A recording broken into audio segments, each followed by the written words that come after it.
Olá a todos, sejam muito bem-vindos a mais um podcast filosófico, atividade esta promovida pela Organização Internacional Nova Acrópole do Brasil. E para este podcast, recebemos o professor Roger Hansen, da Nova Acrópole de Florianópolis, Santa Catarina. Seja muito bem-vindo, Roger. Muito obrigado, Danilo. É um prazer estar aqui com todas as pessoas que vão nos ouvir nesse podcast. Bem, pessoal, em nosso podcast de hoje vamos conversar um pouco sobre a visão filosófica em relação à educação infantil. A ideia, como lembramos sempre, não é esgotar o tema, menos ainda trazer aqui verdades absolutas, mas sim conversarmos, refletirmos e extrair as melhores ideias de forma útil e prática, claro, para as nossas vidas. Bom, além de professor de filosofia voluntário em Nova Acrópole, Roger, a sua formação acadêmica é a de especialista em educação infantil, o que lhe gera muitas experiências, sem sombra de dúvida, em relação ao que implica educar uma criança. Mas antes de educar uma criança, é importante que a gente conceba essa ideia de termos um filho, ou seja, de pais que vão gerar uma outra vida, trazer um outro ser ao mundo. Não é uma decisão simples, é algo que implica muita responsabilidade. Inclusive, há uma frase que é atribuída a Platão, onde ele diz que qualquer um pode ter um filho, mas nem todos são capazes de educá-lo. É uma frase forte, mas que evidentemente faz um sentido e tem um fundamento muito profundo.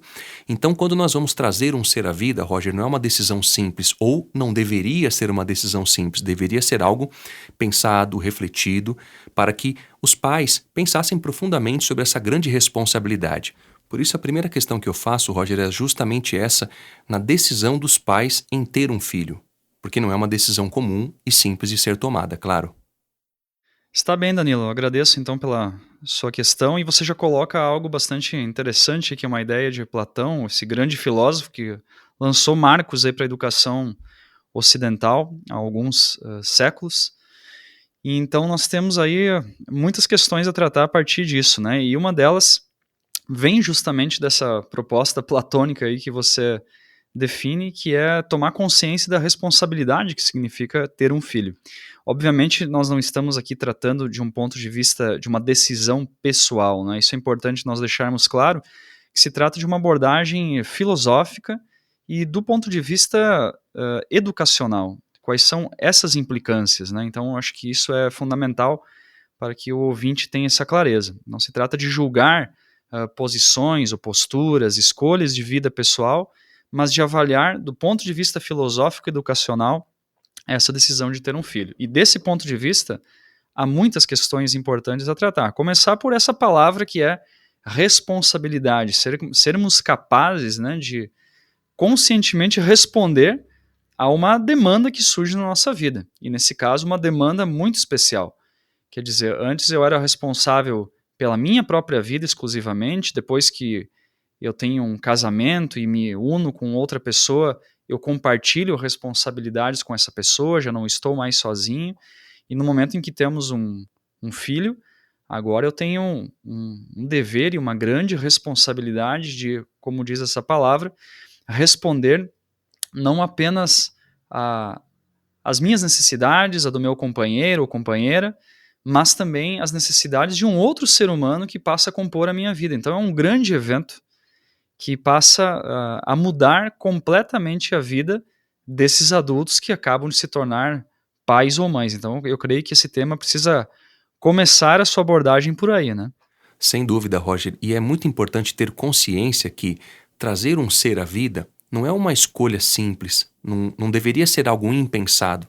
Porque quando nós vamos, por exemplo, ter uma planta em casa ou um animalzinho, isso requer cuidado, paciência, atenção. Porque é fácil você comprar e pedir para que a sua mãe cuide ou para que uma outra pessoa cuide. Mas isso é fácil. Agora, quando você tem que ser responsável por aquilo, assim como nos ensina o autor do Pequeno Príncipe, nós somos eternamente responsáveis por aquilo que cativamos, quando compreendemos essa frase, nós percebemos que há que ser responsável para termos qualquer coisa. E um ser humano não é qualquer coisa. Uma vida que se traz ao mundo não é um animalzinho ou apenas uma planta, embora também haja valor em cada um desses elementos, evidentemente.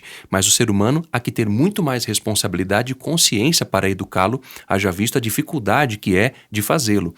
Então, dentro dessa ideia, Roger, eu gostaria que você falasse sobre a responsabilidade que é trazer uma criança ao mundo e o que isso implica, sobretudo nesse mundo cada vez mais complexo, onde temos inúmeros problemas, inúmeras provas a enfrentar de convivência e tudo aquilo que esse mundo que nós vivemos hoje demanda em termos de prova para enfrentarmos. Bom, como a nossa abordagem, e enfatizamos isso já algumas vezes, desde esse início, né, Danilo, é do ponto de vista filosófico, eu creio que seja fundamental nós pontuarmos uma lei muito importante na filosofia de todos os tempos, tanto do Oriente quanto do Ocidente, que é essa lei de causa e efeito, né, que os antigos orientais chamavam de lei do karma, né? Porque essa lei nos diz basicamente que cada ação sua terá necessariamente uma reação. E para a gente completar um pouco a conversa sobre isso, na verdade o que acontece é que nós vamos ter que lidar com essa reação. Não cabe a nós decidirmos se terá reação ou não. Por isso é uma lei. Então, se tivemos uma ação, teremos uma reação e vamos precisar lidar com essa reação da melhor forma possível. E aqui nós estamos falando não de qualquer ação, porque essa lei, ela rege toda e qualquer ação do ponto de vista filosófico, mas nós estamos falando de uma ação bastante especial, que é a ação de, como você bem pontuou, trazer um outro ser à vida. E vamos ter que responder a essa reação. Eu tive uma ação, né, que levou a um novo ser humano vir à vida. E como eu vou responder a isso? Agora, eu gosto bastante dos conceitos filosóficos, mas como meu dia a dia é muito prático, de muita relação há muitos anos já com pais e mães de crianças, eu considero importante a gente já diretamente fazer algumas pontes com esse dia a dia prático, porque o que eu vejo nesse dia a dia são adultos colocando a si mesmo as seguintes questões. Nossa, mas se eu vou ter que fazer isso ou aquilo por causa que eu tive um filho, então eu não vou poder mais levar a vida que eu levava antes, não é mais a mesma vida, não vou poder fazer as coisas que eu quero. Então, esse tipo de postura, ele nos demonstra, muitas vezes, uma falta de consciência, de uma noção clara de qual foi a responsabilidade que eu chamei para a minha vida. Né? E eu dou um exemplo prático aqui para você, Danilo, para os nossos ouvintes, né? Um tempo atrás eu conversava com um casal e eu lembro que eles queriam muito ir num show de rock and roll, eles eram fãs de uma banda e essa banda vinha para a cidade de onde eles moravam. E aí nessa oportunidade eles falaram que foram e levaram o filho pequeno junto, que era bastante pequeno para um show de rock and roll, né? Uma criança de 2 anos e meio, eu diria, porque essa é a minha especialidade, ela não tem condições de suportar sequer o volume da música de um show de estilo qualquer. Ainda mais um show de rock and roll, que é um estilo e um ritmo que, por uma série de razões que não vamos poder aprofundar hoje aqui, que não é nosso foco, não cabe para uma criança de 2 anos e meio. E esses pais levaram essa criança e, obviamente, tiveram que sair antes do show, porque a criança ficou extremamente irritadiça, não conseguia dormir depois, eles acabaram, por consequência, tendo problemas para dormir, e daí me trouxeram essa questão para a conversa.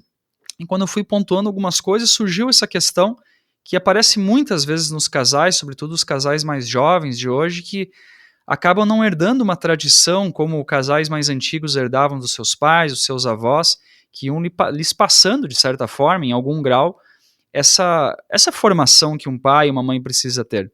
Então eles me diziam assim, esse casal nessa oportunidade, poxa, mas então, Roger, você está nos dizendo que a gente não vai poder mais ir nos shows que a gente gosta, do jeito que a gente fazia antes? E a minha resposta foi exatamente.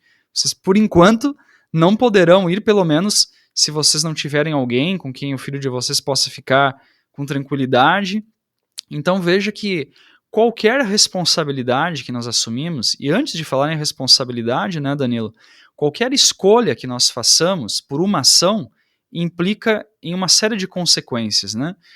E quando nós assumimos uma responsabilidade como essa, tão grande, tão especial de ter um filho, é claro que implica em nos possibilitar uma série de experiências muito enriquecedoras para a vida de um ser humano. Mas também, como qualquer outra escolha, e essa não é uma escolha qualquer, mas eu diria como qualquer outra escolha que você faça, naturalmente você será privado de outras ações para poder sustentar essa responsabilidade.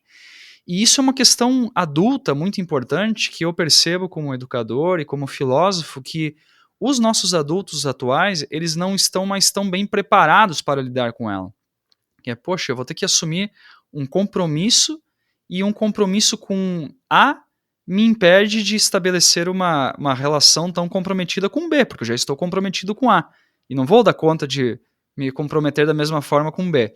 Então isso que pode parecer algo bastante básico, tem feito falta na nossa sociedade. Justamente é uma sociedade que ela vem demonstrando uma carência de elementos básicos. Então eu penso que nós devemos começar a nossa reflexão por aí.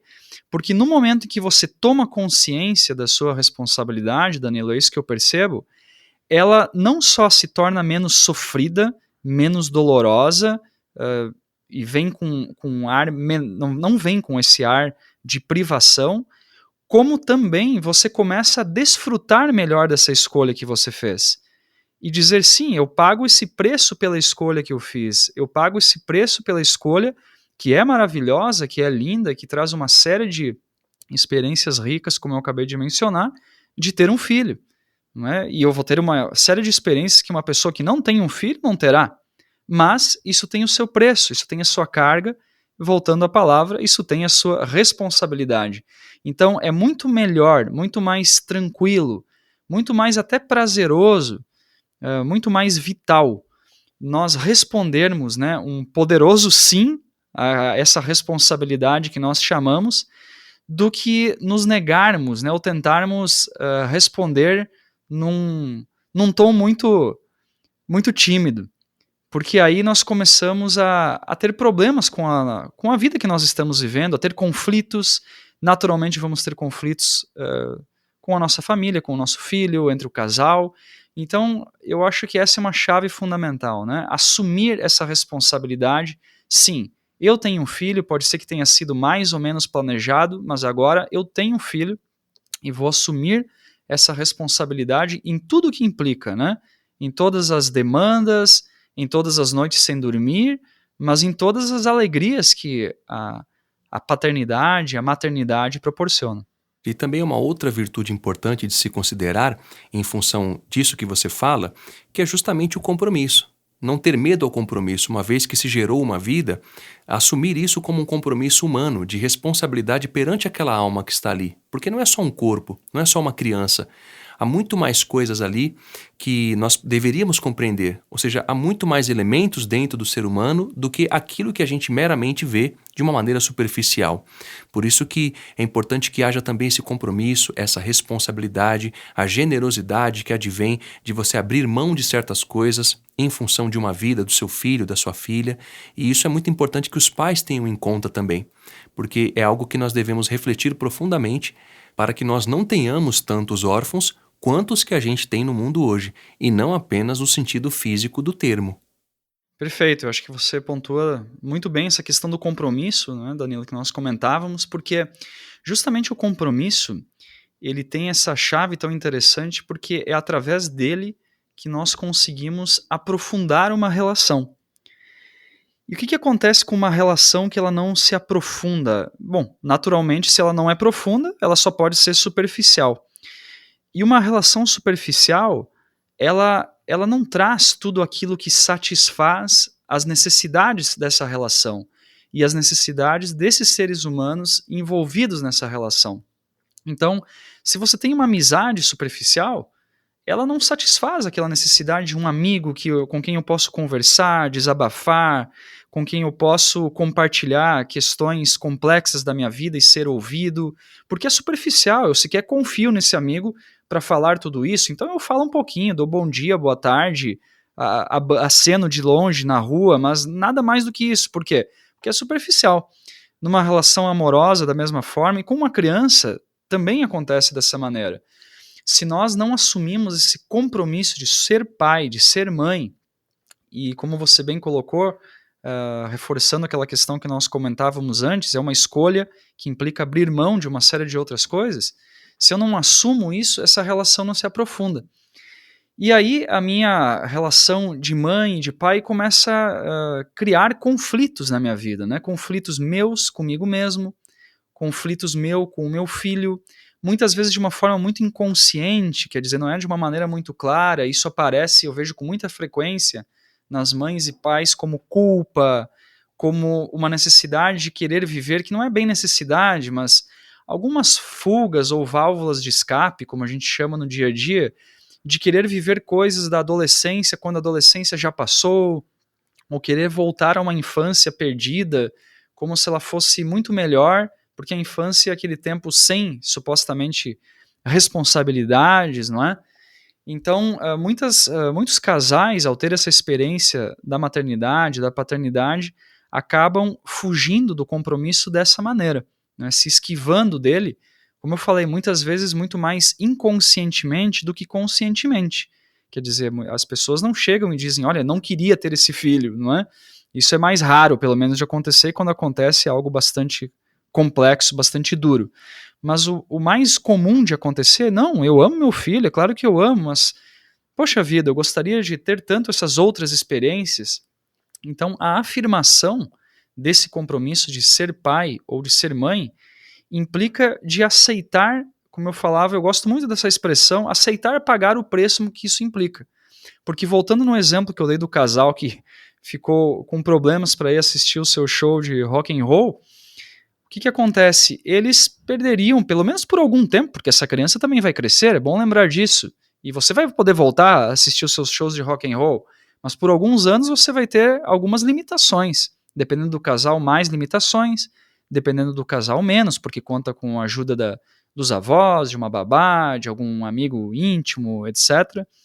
Mas o fato desse casal que estava privado, pelo menos por algum tempo, de assistir esse show, eles pagam esse preço de abrir mão de algo que eles gostam, mas eles ganham toda uma experiência de no dia seguinte acordar com aquela criança linda, maravilhosa, e de haver essa magia de um ser humano crescer nesse mistério inexplicável de um ser humano, né, que saiu da sua vida, né, e que é até difícil a gente encontrar palavras que descrevam essa experiência tão profunda, e você tem essa experiência.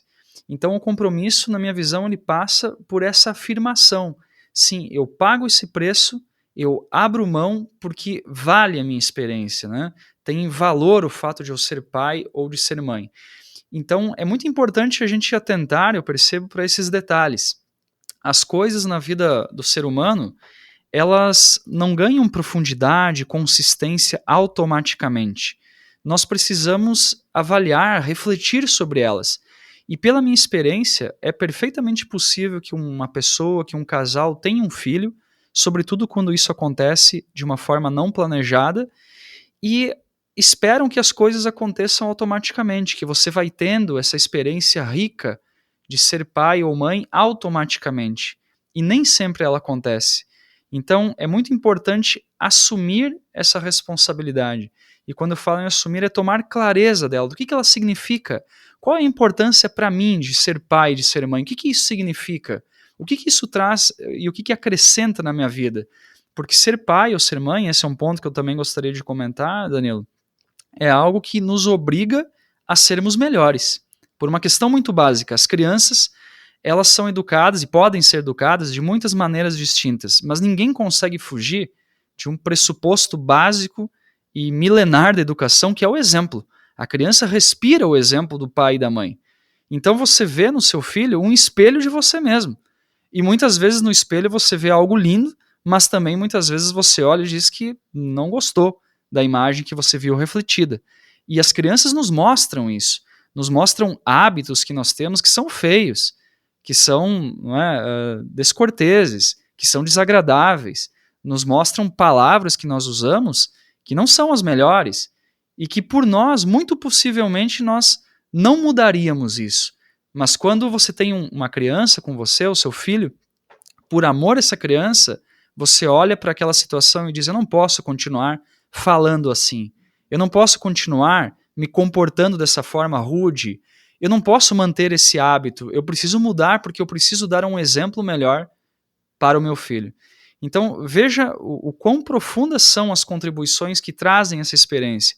E o que eu estou falando aqui, para a gente unificar e responder esse tema do compromisso, é que é necessário refletir e trazer à tona na nossa consciência a riqueza dessa experiência e assumir, pegar para você, dizer, isso é meu, com tudo que isso implica, não é? Com as maravilhas e também com os preços a pagar, com as coisas que eu vou ter que abrir mão eventualmente. Tudo isso faz parte dessa riqueza dessa rica experiência humana de ser pai e de ser mãe. Agora tem uma outra experiência também que é muito rica, Roger, e poderíamos dizer até sagrada, por que não? Que é a função do instrutor, do pedagogo, do mestre.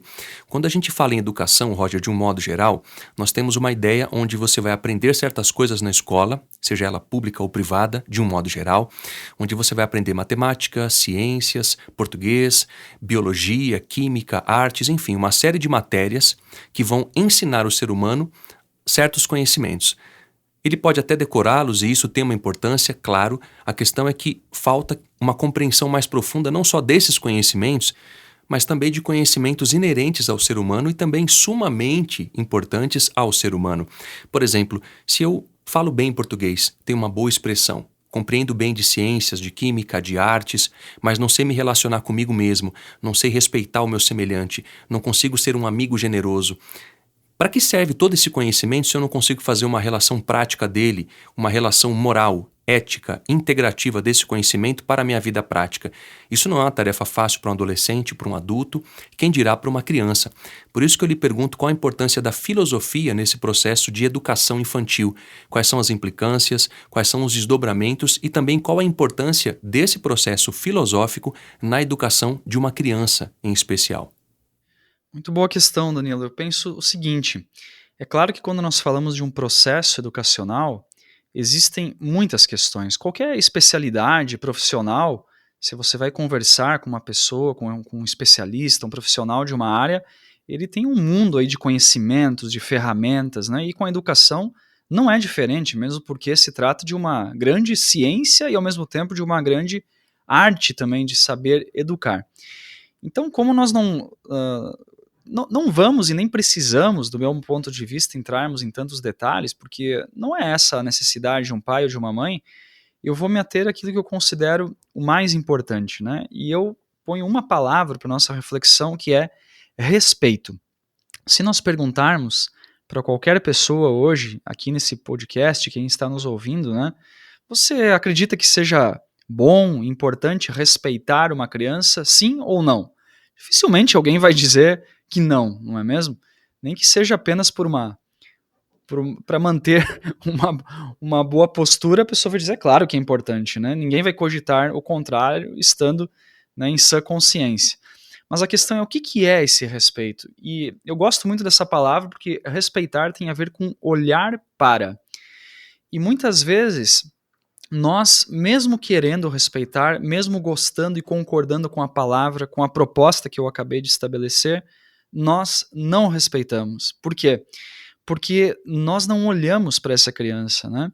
E aí entram algumas questões que você pontuou, que são essas projeções e as expectativas do adulto. Quer dizer, um ponto fundamental desse pai, dessa mãe, desse educador, que seja qualquer adulto que tome contato com a educação de uma criança, que assuma em algum grau que seja a educação de uma criança, ele precisa realmente pôr a mão na sua consciência, né, e perceber que ele está tratando com um outro ser humano. Que, como eu acabei de comentar, ele vai beber muito dos seus exemplos, dos seus hábitos, dos seus comportamentos, vai aprender a falar da mesma forma que você, mas não podemos esquecer dessa premissa fundamental que ele é um outro ser humano que não você. Parece bastante óbvio dizer isso, mas muitas vezes nós queremos que os nossos filhos sejam o que nós queremos que eles sejam. Nós queremos que eles tenham um futuro que nós consideramos o adequado. Nós consideramos que eles serão felizes e estarão bem, estarão seguros, se eles fizerem o que nós consideramos o correto, se eles seguirem o caminho que nós traçarmos para eles. Porém, nós temos que, e por isso eu falava que a educação é muito de ciência, mas também é muito de arte, porque até que ponto vai esse exemplo, essa determinação dos limites de uma criança, e até que ponto você precisa soltar um pouco da mão dessa criança e deixá-la seguir sozinha. Não é? Porque seguir sozinha não é abandonar essa criança, mas é até que ponto você segura na mão e até que ponto você solta a mão e acompanha com os olhos. E até que ponto você consegue confiar que mesmo sozinha, para algumas coisas, ela já tem condições de fazer por si só.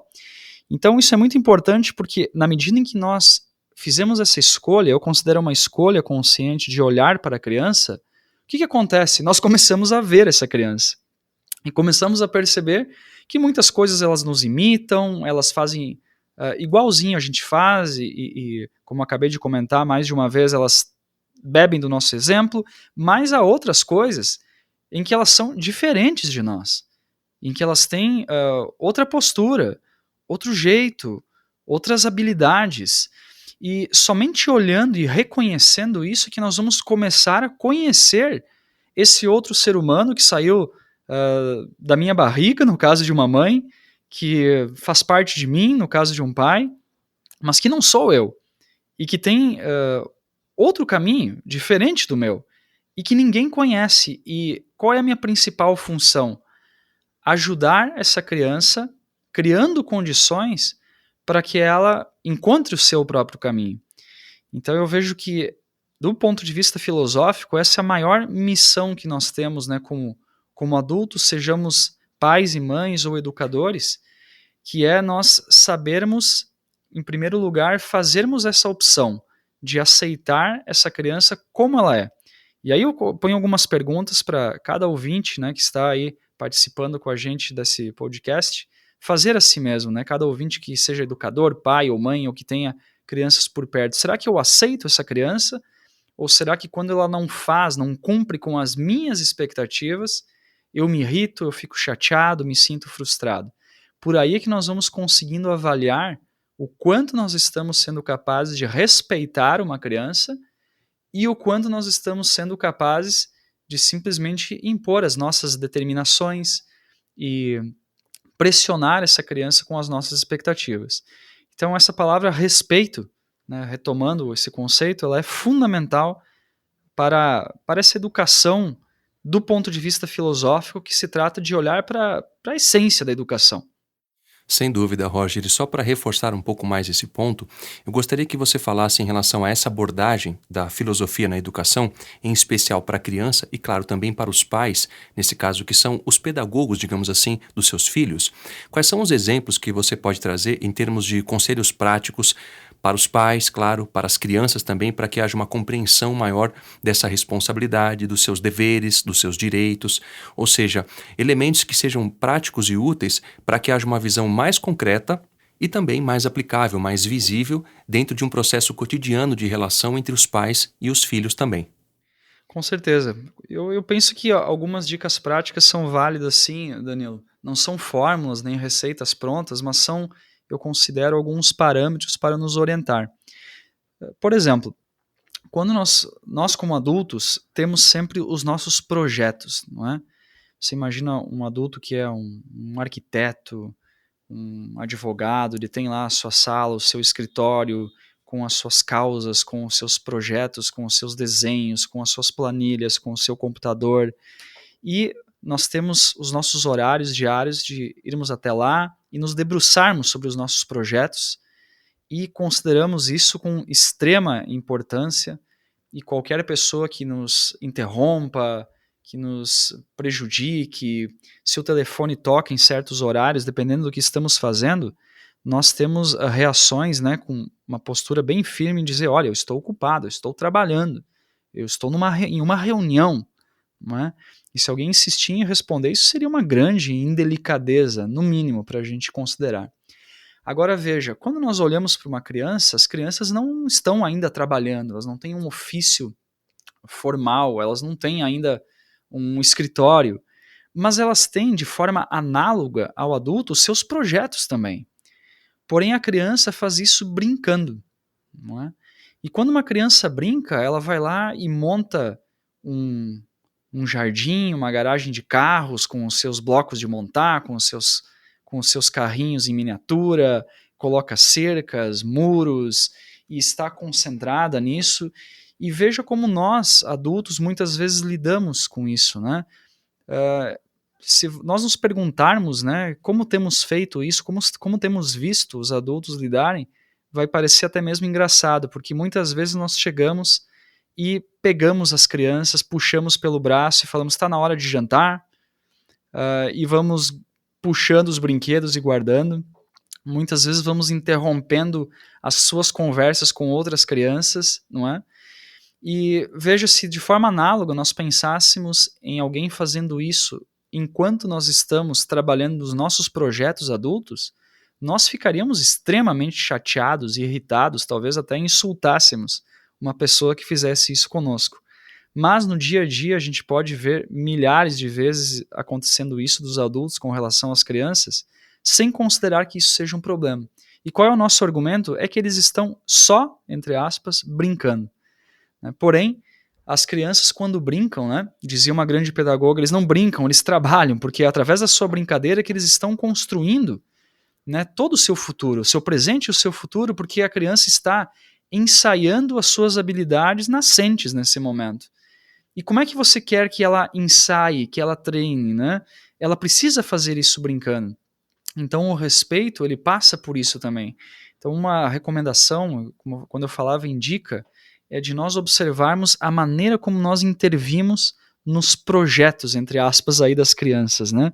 Se somos mais intrusos, se somos mais invasivos, ou se somos respeitosos, se somos capazes de aguardar até a criança nos responder, se somos capazes de chamar uma vez e esperar a criança olhar para nós para continuarmos falando, coisas que são básicas do ponto de vista da cortesia humana, mas que muitas vezes nós atropelamos isso na relação com as crianças e sequer consideramos que isso seja um atropelo, porque do nosso ponto de vista adulto, são apenas crianças.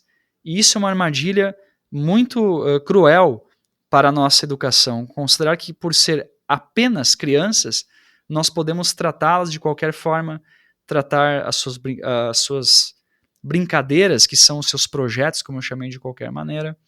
Então aí eu creio que nós tenhamos chaves fundamentais para ressignificar, para mudar a nossa relação.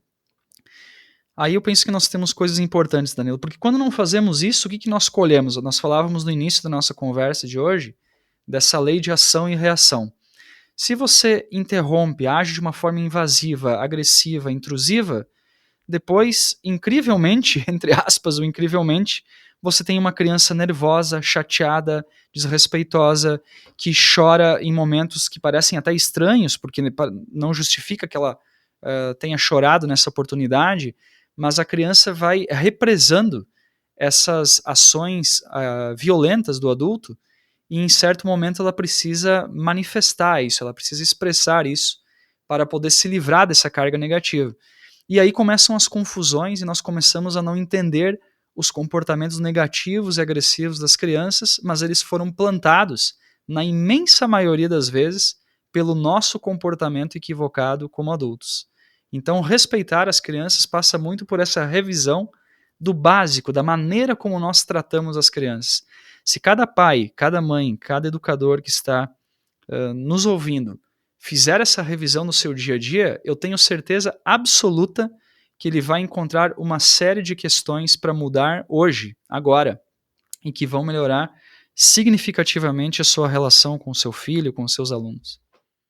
E essa ideia do karma que você traz, ela é muito importante, porque quando Newton traz a ideia da lei de ação e reação na física, a gente pensa que isso só se dá no plano físico, ou seja, nós não temos uma ideia, às vezes, mais profunda, digamos, espiritual, do que significa a vida e as suas reflexões. Porque tudo que existe no mundo manifestado nada mais é do que algo que advém de um mundo que nós não vemos. Por exemplo, nós não vemos um sentimento, nós não conseguimos tateá-lo, e no entanto ele não deixa de existir. Então, tem ideias que a gente precisa refletir de maneira mais profunda. Ou seja, quando nós vemos uma sociedade com tantos problemas, às vezes inomináveis, com tantas questões a se resolverem coletivamente, nós percebemos que o processo falhou no início. Esse adulto não é assim do nada, não se torna dessa maneira do nada. Isso provém de um processo primeiro, ou seja, quando falta uma educação de integridade, de valores morais, consequentemente a gente vai ter muito mais adultos problemáticos, com enfrentamentos inúmeros, e isso vai respingar na sociedade, evidentemente. Por isso que a filosofia vai tratar sempre das causas e não dos efeitos que os problemas nos trazem, nos apresentam. Por isso que é muito importante, Roger, refletir profundamente sobre como vamos educar as crianças, quais são os valores que temos que transmitir a elas e o exemplo moral também que deve advir dos adultos que educam essas crianças e da sociedade, claro, de um modo geral. Exatamente, sem dúvida nenhuma. Nós temos aí um declínio muito grande desses pressupostos básicos da educação e por isso eu considero necessário nós retomarmos, né? Isso que eu comentava agora, Danilo, eu considero que são pontos de cegueira da nossa educação. E nós viemos semeando, né, com ações negativas em relação às crianças, comportamentos que são por consequência muito negativos também. Então, eu creio que nós precisamos partir, né, desse comportamento básico. Você comentava antes dessa concepção que predomina hoje, e eu sou testemunha disso profissionalmente há muitos anos, que é essa concepção da educação como uma transmissão de informações, né, e de você comentava, né, da criança aprender a tabuada, aprender conhecimentos e decorar, memorizar conhecimentos sobre geografia, sobre história, sobre datas históricas, etc. E por mais que se tenha mudado um pouco essa cara antiga da educação, não nos enganemos porque a nossa educação continua muito assim. E essa educação é tão perniciosa que ela acaba gerando efeitos contrários, inclusive intelectualmente, porque nós temos problemas sérios hoje no Brasil, mas não só no Brasil, em muitos lugares do mundo, com questões básicas, como as crianças aprenderem a ler, a escrever, a falar e se expressar de uma maneira basicamente adequada. Então, essas informações que tanto nos preocupa hoje em relação à educação, por exemplo, quando as crianças perdem algum conteúdo, faltam a aula, não memorizaram algo que caiu na prova, né? Sem dúvidas que a gente tem que trabalhar para melhorar isso e faz parte. Porém, isso não seria algo que devesse nos trazer tantas preocupações assim, porque esse tipo de conhecimento você pode recuperar em qualquer fase da vida, em qualquer etapa um ser humano pode aprender essas coisas, né? Por mais que não seja o mais desejável. Agora, esse tipo de comportamento que nós semeamos nos primeiros anos de vida, é muito difícil você resgatar isso mais fácil depois no futuro.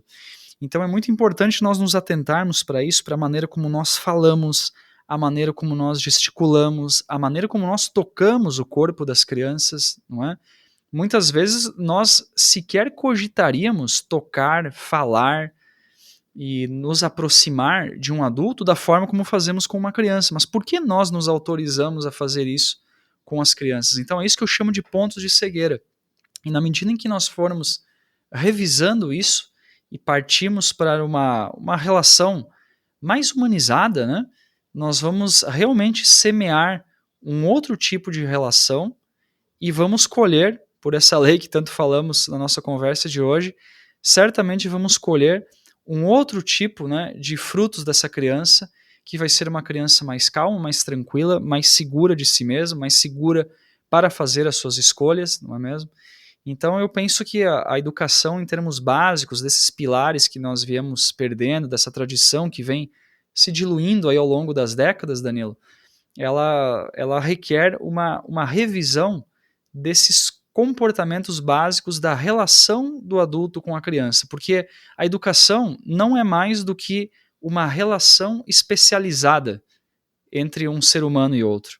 Por isso é fundamental começarmos por aí, por uma revisão da maneira mais básica que nós nos relacionamos com a criança no dia a dia.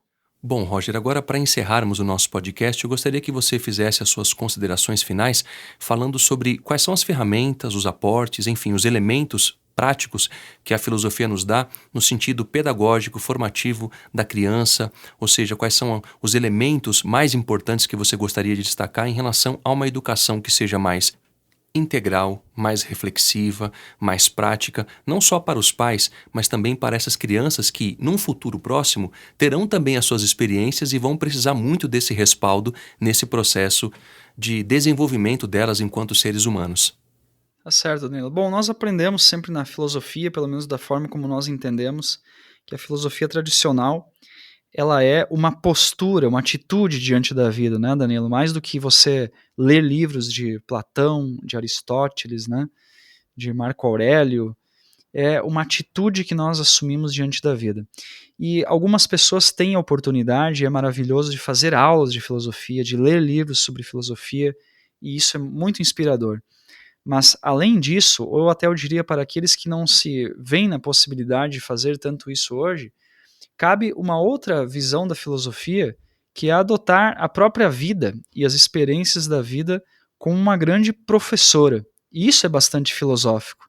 Então, quando eu me uno com uma pessoa, quando eu me caso, formo um casal, eu tenho uma escola de vida aí nesse relacionamento.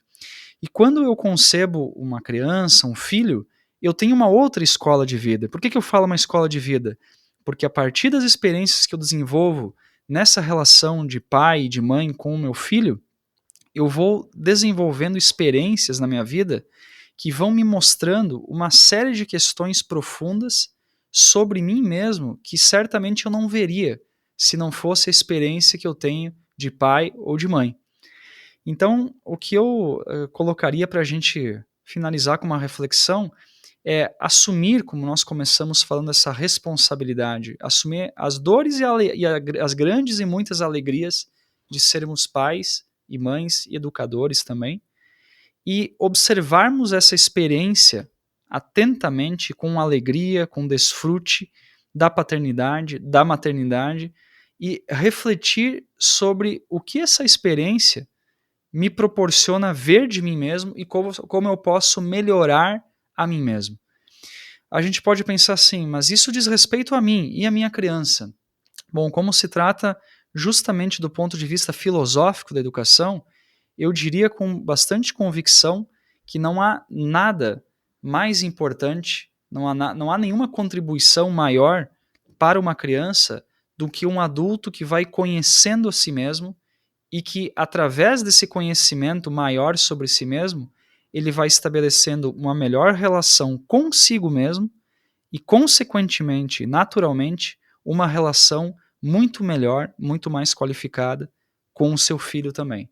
Então, essa eu penso que é uma chave filosófica fundamental.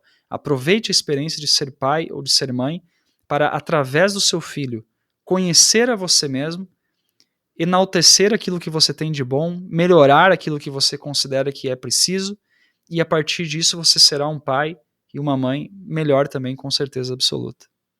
Bom, Roger, dessa maneira encerramos então o nosso podcast. Novamente agradeço a sua presença e, claro, desejo que seja sempre muito bem-vindo.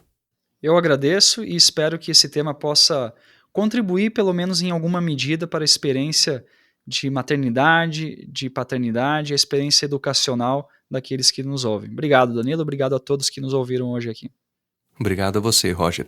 E para aqueles que queiram nos contatar, podem fazê-lo através do e-mail podcast@nova-acropole.org.br. Você também pode nos encontrar através das redes sociais. E para aqueles que queiram saber mais sobre o curso de Filosofia à Maneira Clássica, podem fazê-lo através de nosso site nova-acropole.org.br. Até a próxima! A trilha deste podcast é de autoria de Sergei Rachmaniov e chama-se Variações.